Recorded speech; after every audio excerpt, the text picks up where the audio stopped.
Creativity is the absence of fear is something that my boss at Recover Records would say frequently. Producer David Adam Monroe is expressing that nothing real and worthwhile can be created unless one is not crippled in any way by fear. Creativity relies on intuitive strength to trust yourself while still being able to honestly contemplate and appreciate constructive criticism without letting it damage the integrity of your vision. I chose to present my answer with a video because I wanted to showcase my response as well as examples of my artwork in an engaging way.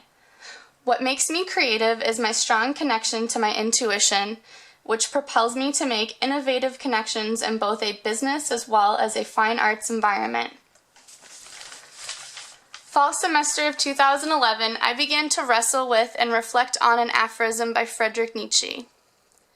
He who fights with monsters should look to it that he himself does not become a monster.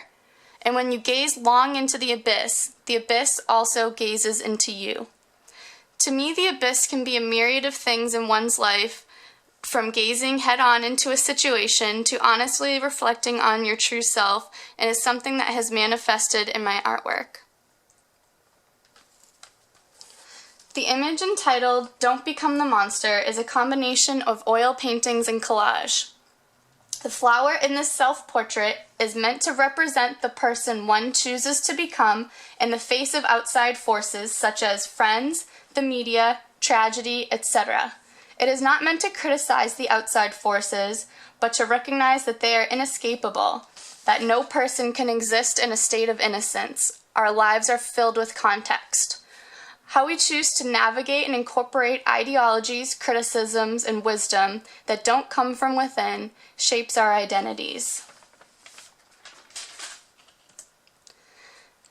This diptych entitled "Gaze into the Abyss" is a digital print I created in Adobe Photoshop. It focuses more on the internal aspects of Nietzsche's concept.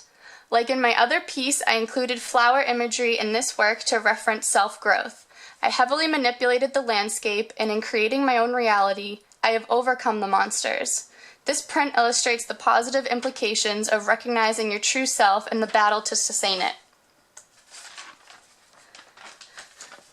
In creating my triptych of Lady Gaga portraits entitled "Poison TV," I first had to overcome my fear of illustrating people.